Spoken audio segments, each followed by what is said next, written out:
በመጨረሻም ጠቅላዩ የፈሩት ሆነ። አማራና ትግሬው አንድ ሆነ።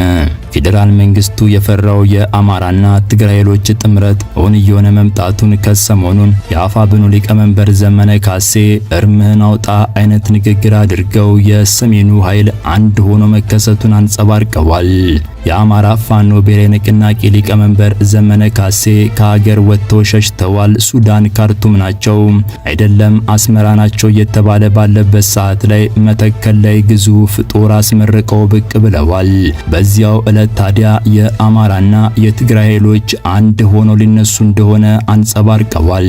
በመተከል ዞን በተካሄደው አዲስ የአማራ ፋኖ ተዋጊዎች ምረቃ ላይ ያደረጉት ንግግርም በወቅታዊ የኢትዮጵያ ፖለቲካና ወታደራዊ ምህዳር ላይ አዳዲስ ስልታዊ አንድምታዎችን ያመላከተ ነው። በተለይም ህወሓት ከፌዴራል መከላከያ ሰራዊት ጋር በመተባበር ፋኖን ላለመዋጋት የወሰደው አቋም የገዢው ፓርቲ ብልጽግና ወታደራዊና ፖለቲካዊ ቀመርን እንዳከሸፈው የገለጹበት መንገድም ሰፊ ትንተና የሚሻው ሆኗል። የገዢው ፓርቲ ስልታዊ እቅድ ከሽፏል ያሉት ዘመነ ካሴም መንግስት የፕሪቶሪያውን የሰላም ስምምነት ተገን በማድረግም በሰሜኑ የሀገሪቱ ክፍል አዲስ ወታደራዊ ስምምነት ለመፍጠር አስበው እንደነበር ነው የተናገሩትም። በሌላ በኩል ኮሎኔል ደመቀ ዘውዱ ያሰሙት ጉዳስ ባለ ከቅርብ ጊዜያት ወዲህ በአማራው ህዝብ ዘንድ ተቀባይነታቸው እየተመናመነ የሚባሉት ኮሎኔል ደመቀ ዘውዱም ሐምሌ 5ን አስታከው እኔ እግዚአብሔር የመረጠኝ የአማራው ሙሴ ነኝ አይነት መልእክት አስተላልፈው መነጋገሪያ ሆነዋል። የሐምሌ 5 2008ቱን ክስተት በንጉሳዊ ስርዓት ላይ እንደተቃጣው የ1953ቱ ታሪካዊ መፈንቅለ መንግስት እንደሚያዩት በንግግራቸው ላይ ጠቆም አድርገዋል። በርካታ ጉዶች የተሰሙበትን የኮሎኔል ደመቀ ዘውዱ ቃለ መጠይቅን በመረጃችን አካተናል። አስቸኳይ የዘር ማጥፋትና የጦር ወንጀል ምርመራ እንዲደረግ ተወሰነ። የተባበሩት መንግስታት ድርጅት በመጨረሻ በኢትዮጵያ መንግስት ይደገፋል በሚባለው ጦር ላይ አስቸኳይ የዘር ማጥፋትና የጦር ወንጀል ምርመራ እንዲጀመርበት ወስኗል። ተመድ ይህን ሲወስን ከ4 ኪሎ ቤተ መንግስት ደግሞ አስደንጋጭ ነገር ተሰምቷል። የተባበሩት መንግስታት ድርጅት አስቸኳይ እርምጃ መወሰድ አለበት ሲልም አሳስቧል። የተመድ መርማሪ ቡድን ኢትዮጵያ ግዛት ውስጥ የጦር ሰፈር ተገንብቶለታል የሚባለው የፈጥኖ ደራሽ ጦሩ በኤልፋሽር የፈጸማቸው ግፎች የዘር ማጥፋት ወንጀል ምልክቶች እንዳሉባቸው ገልጿል። ተመድ የዘር ማጥፋት ወንጀል ምርመራ እንዲደረግ ሲወስን ከኢትዮጵያ 4 ኪሎ ቤተ መንግስት ግን ሚኒስትሩ ያሰሙት ብዙዎችን አስደንግጧል። የትግራይን ህዝብ የሚወክል ያሉትን ስምረት ፓርቲ ያቋቋሙት የጠቅላይ ሚኒስትር አብይ አህመድ የግል አማካሪ አቶ ጌታቸው ረዳም ከዓመታት በፊት የጠቅላይ ሚኒስትር አብይ ጦር በትግራይ ህዝብ ላይ ፈጽሞታል ያሉትን የዘር ማጥፋትና ሌሎች ወንጀሎችንም የፈጸመው የኤርትራ ጦር ነው ሲሉም ጠቅላይ ሚኒስትር አብይና መንግስታቸውን ነፃ ለማድረግ ሞክረዋል። ብዙዎችን ያስደነገጠ ነገር ነው ጌታቸው ረዳ ያሰሙት። በቆይታችን አካተናል።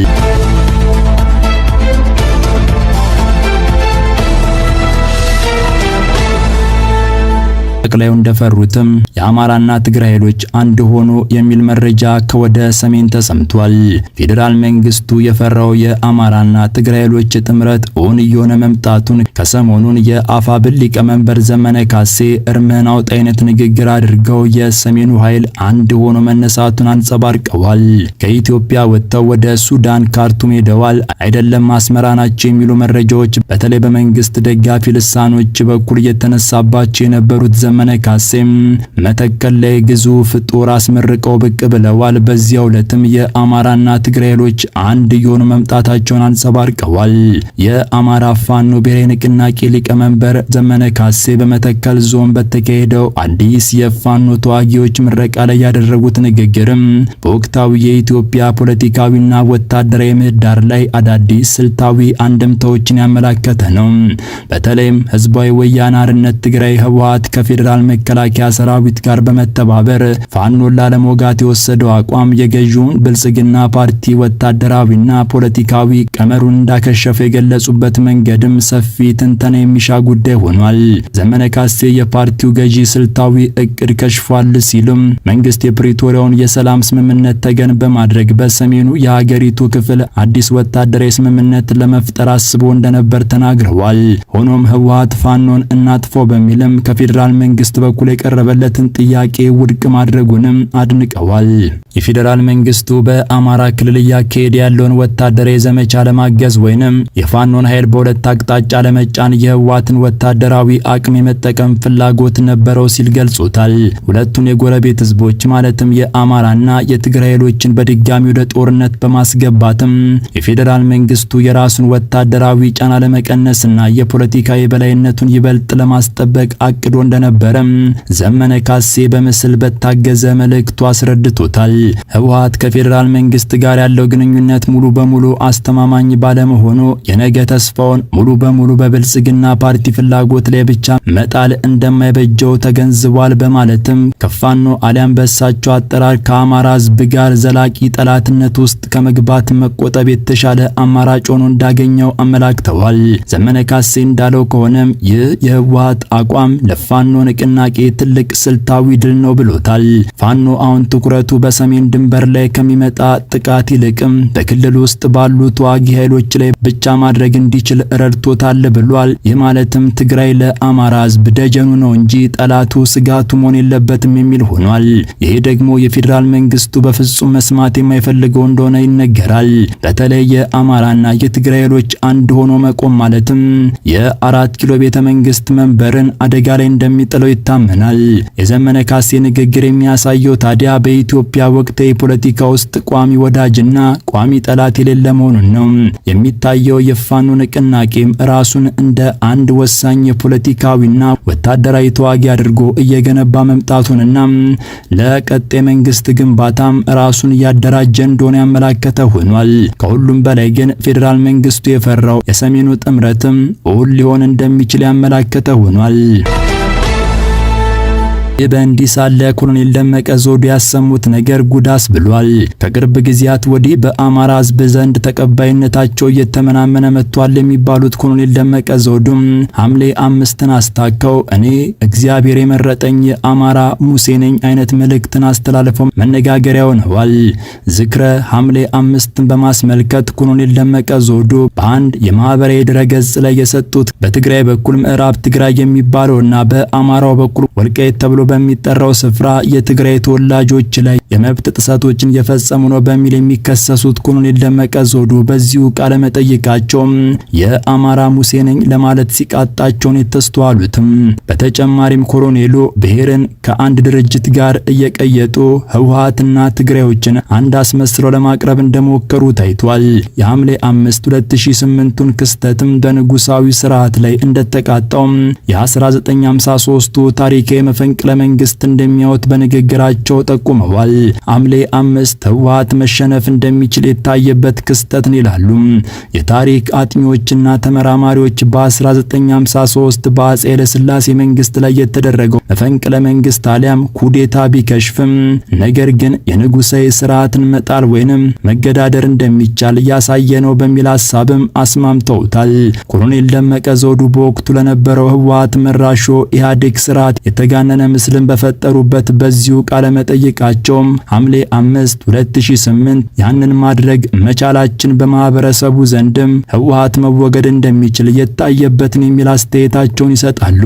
ህወሓት መራሹ መንግስት አመፀኞችን የማፈንና የመቆጣጠር ብርቱ ጉልበት የነበረው ቢሆንም ኮሎኔሉ እንደሚሉት ግን በማህበረሰቡ ዘንድ ህወሓት አይወድቅም የሚል ስሜት ግን ፈጽሞ እንዳልነበር ነው። ለዚህም ከ97 ምርጫ በኋላ ህወሓት መራሹ መንግስት ግን የተነሱ ተደጋጋሚ አመጾችና ተቃውሞዎችን አስረጅ ናቸው ይላሉ። ምናልባትም ኮሎኔል ደመቀ ዘውዱ ይህ ንግግራቸው የሐምሌ 5ቱን የጎንደር ክስተት በሌሎች ዘንድ ማግዝፈው ለመሳል ከመሞከር ብርቱ መሻት የመነጨ እንደሆነ ይታመናል። ኮሎኔሉ የወቅቱን ክስተት ሲያስታውሱ ራሳቸውን በእግዚአብሔር እንደተመረጠ ሙሴና ዳዊት አድርገው ያቀርቡታል። እግዚአብሔር ይወደኛል የሚሉት ኮሎኔሉ በሐምሌ 5 ተኩስ የተነሳ በአማራ ክልልና በኢትዮጵያ ለውጥ መጥቷል። እምነት ላለው ሰው በምክንያት ነው። እምነት ላለው ሰው ምክንያት ነው ከባርነት እንድንወጣ ይህ ጉዳይ በጎንደር የተከሰተ ይላሉ። ዕለቱን የማከብረው በሃይማኖታዊ ጉዳይ ነው የሚሉት ኮሎኔሉም እስራኤላውያን ከሲና በረሃ የወጡበት መጽሐፍ ቅዱሳዊ ታሪክን ያብራራሉ። እግዚአብሔር እስራኤላውያንን ከሲና በረሃ ለማውጣት ሙሴን ሰጣቸው ይላሉ። ከጎልያድ ጥቃት ነጻ ሲወጡ ዳዊትን ሰጣቸው። የዚያን ጊዜ ደግሞ ህወሓት አጣብቅኝ ችግር ውስጥ ሲወድቅም እኔ ተገኘው፣ ብዙ ህዝብ ደግሞ ከእኔ ጎን ተሰለፈ በማለትም ራሳቸውን እንደ ሙሴ የጎንደርን ህዝብ እንደ እስራኤላዊ መስለው መለኮታዊ ቀመስ ማብራሪያ ለመስጠት ሞክረዋል። በዚህ አጋጣሚም ታዲያ ኮሎኔል ደመቀ ዘውዱም ራሳቸውን ከሙሴ ጋር ማነጻጸራቸው ታዲያ በብዙዎች ዘንድ አግራሞትን አጭሯል። በተለይ አሁን ላይ ኮሎኔል ደመቀ ዘውዱ ያሉበት አቋም በአማራው ህዝብ ዘንድ ያላቸው ተቀባይነት ምን ያክል ነው የሚለውን በማንሳትም ሙሴ የሚለውን ስያሜ የሚሳለቁበትን በርከት ብለዋል። ኮሎኔል ደመቀ ዘውዱ ጠቅላይ ሚኒስትር አብይ አህመድን አርቀው የሚያስቡ መሪ ናቸው በማለትም የአማራ ህዝብም ጠቅላይ ሚኒስትር አብይ አህመድን እንዲከተል ከዚህ በፊት በነበራቸው ንግግር ማሰማታቸው ይታወሳል። ከዚህም በተጨማሪ ኮሎኔል ደመቀ ዘውዱ አሁን ላይ ትጥቅ ትግል ላይ የሚገኘው የአማራ ፋኖ ኃይል ላይ በተደጋጋሚ ዛቻዎችን ሲያሰሙ ይደመጣሉ። ከዚህ በመነሳትም ታዲያ ኮሎኔል ደመቀ ዘውዱ ራሳቸውን የአማራ ሙሴ አድርገው ማቅረባቸውን የማይቀበሉት ብዙ ናቸው። ከተመድ የተሰማው ዜና የፍርዷ ቀን ደረሰች አስብሏል። ተመድ በኢትዮጵያ መንግስት ይደገፋል በሚል የሚከሰሰው ጦር ላይ አፋጣኝ የዘር ማጥፋትና የጦር ወንጀል ምርመራ እንዲጀመርበት ወስኗል። የተመድ መርማሪ ቡድን ኢትዮጵያ ግዛት ውስጥ የጦር ሰፈር ተገንብቶለታል የሚባለው የፈጥኖ ደራሽ ጦርም በኤልፋሽር የፈጸማቸው ግፎች የዘር ማጥፋት ወንጀል ምልክቶች እንዳሉባቸው ገልጿል። ይህ ዜና የመጣው ዓለም አቀፉ ተቋም በኢትዮጵያና የተባበሩት አረብ ኤምሬትሶች ጨምሮ በሌሎችም ባለስልጣናት ላይ አስቸኳይ የጦር ወንጀል ምርመራ እንዲጀመር ለዓለም አቀፍ የወንጀለኞች ፍርድ ቤት አይሲሲ ካሳወቀ ከሳምንት በኋላ ነው። ተመድ የዘር ማጥፋት ወንጀል ምርመራ እንዲደረግ ሲወስን ከኢትዮጵያ 4 ኪሎ ቤተ መንግስት ግን ሚኒስትሩ ያሰሙት ብዙዎችን አስደንግጧል። የጠቅላይ ሚኒስትር አብይ አማካሪ የሆኑት አቶ ጌታቸው ረዳ ከዓመታት በፊት የጠቅላይ ሚኒስትር አብይ ጦር በትግራይ ህዝብ ላይ ፈጽሞታል ያሉትን የዘር ማጥፋት አፉ በሉኝ አይነት የሐሳብ ለውጥ አድርገው ብቅ ያሉበት ቪዲዮ ጉዳስ ብሏል። ተመድ በኢትዮጵያ መንግስት ይደገፋል በሚል የሚከሰሰውን የሱዳንን ፈጥኖ ደራሽ ኃይልም በጦር ወንጀል የሚያስከስሱ ጥፋቶች እንዳየበት ሲገልጽም አቶ ጌታቸው ረዳ ግን በትግራዩ ፍጅት ላይ ጠቅላይ ሚኒስትር አብይ አህመድ እጃቸው ንጹህ ነው የሚል ይዘት ያለው ንግግርን ያደረጉትም የጠቅላይ ሚኒስትር አብይ አህመድ የምስራቅ አፍሪካ ጉዳዮች አማካሪ የሆኑት አቶ ጌታቸው ረዳም የመንግስት መገናኛ ብዙሃን ኢቢሲን ጨምሮ አቶ ጌታቸው ረዳ ያወጡት ጉድ በሚል ርዕስ ባስተላለፉት ቪዲዮ ላይ የጠቅላይ ሚኒስትር አብይ የምስራቅ አፍሪካ ጉዳዮች አማካሪ የሆኑት አቶ ጌታቸው ረዳ በትግራይ ህዝብ ላይ የዘር ማጥፋት ወንጀል በአብይና ኢሳያስ አገዛዝ ተፈጽሟል ያሉትን እርግፍ አድርገው ትተው ወንጀሎቹን ሁሉ የፈጸመው የሻዕቢያ ጦር ነው በማለትም ጠቅላይ ሚኒስትር አብይና ጦራቸውን ነጻ ለማድረግ ሞክረዋል። የትግራይ ህዝብ በህወሓት ታፍኗል የሚሉትና ለትግራይ ህዝብ ጠበቃ ነኝ የሚሉት አቶ ጌታቸው ረዳም በትግራይ ህዝብ ላይ ተፈጽሟል ያሉትን የዘር ፍጅት መካዳቸው ግን የትግራይ ህዝብን ይበልጥ ያስቆጣ ሆኗል። ጌታቸው ረዳ ቃል በቃል ሲናገሩ በትግራይ ክልል ውስጥ የደረሰውን ታላቅ ጥፋት የፈጸመው የኤርትራ መንግስት ነው ብለዋል። ጥፋቱን የፈጸመው የኤርትራ መንግስት ቢሆንም የህወሓት አመራር ዛሬ ላይ የራሱን እድሜ ለማራዘም ሲል ከዚሁ አገዛዝ ጋር አብሮ እየሰራ ነው ሲል ነው የከሰሰው። ጠቅላይ ሚኒስትር አብይ ከኤርትራ መንግስት ጋር አብሮ ሲሰሩ ጽድቅ ነው፣ ሌሎቹ ከኤርትራ መንግስት ጋር አብሮ ሲሰሩ ማነው ኩነኔ ያደረገ የሚል ጠንካራ ጥያቄን የሚያነሱ አሉ። በዚሁ ዓመት አጋማሽም የጠቅላይ ሚኒስትሩ አማካሪ አልጄዚራ ላይ ቀርበው የዘር ማጥፋቱ ላይ የኢትዮጵያ መንግስት ጦር አልተሳተፈም ለማለትም ዙሪያ ጥምጥም ሲሉ ታይተው ከፍተኛ ቁጣ በተለይ ከትግራይ ተወላጆች ገጥሟቸው እንደነበር አይዘነጋም። አሁን ግን አቶ ጌታቸው ረዳ ጥርት ባለ አገላለጽ ነው በትግራይ የደረሰውን ግፍ የፈጸመው የኤርትራ ጦር ነው በማለትም አለቃቸው ጠቅላይ ሚኒስትር አብይ አህመድና ጦራቸውን ከደሙ ነጻ ለማድረግ ሲሞግቱም ይታያሉ። የጠቅላይ ሚኒስትሩ የምስራቅ አፍሪካ ጉዳዮች አማካሪ ሚኒስትር ጌታቸው ረዳ የህወሓት አመራርና የኤርትራ መንግስት የራሳቸውን የፖለቲካ ህልውና ለማራዘም ሲሉ የትግራይን ህዝብ እንደ ማስያዣ ወይንም ኮላተራል እያደረጉ ይገኛሉ ሲሉ በጽኑ ወንጅለዋል። አማካሪው የህወሓትን ቡድን የወንጀለኞች የአርበኞች ኢንተርፕራይዝ ሲሉ የጠሩ ሲሆን ቡድኑ ከሰፈር በተለቃቀመ ጥይትና በሰው ማዕበል ዘመቻ ስልጣን ለመያዝ የሚንቀሳቀስ በመሆኑም አካሄዱ ከሰሜን ኮሪያ የባሰ አምባገነናዊ ስርዓት ነው ሲሉን የከሰሱትም ጌታቸው ረዳ በወቅቱ የጠቅላይ ሚኒስትር አብይ አህመድ መንግስት ጦር በትግራይ ህዝብ ላይ ፈጽሞታል ሲሏቸው የነበሩትን ወንጀሎች አሁን ላይ ከመጥቀስ ይልቅም ህወሓት የትግራይ ህዝብን እንደ መያዣ እየተጠቀመ ነው፣ ስልጣን ለማራዘሚያ እየተጠቀመበት ነው የሚሉና የሻዕቢያ መንግስት ነው ጥቃቶችን የፈጸመ የሚሉና ሌሎች ክሶችን በተደጋጋሚ በማንሳትም ጠቅላይ ሚኒስትሩ ላይ ሲያቀርቡ የነበሩትን ክሶች ለመሸፋፈን ሲሞክሩ ይታያሉ። ሰላምና ጤና በያላችሁበት የዓለም ጥግ ያለን ያውኑን እዚህ ላይ ቋጨን። በሌላ መረጃና ቪዲዮዎች እስክንገናኝ በያላችሁበት ሰላማችሁ ይብዛ። ጤና ይስጥልኝ።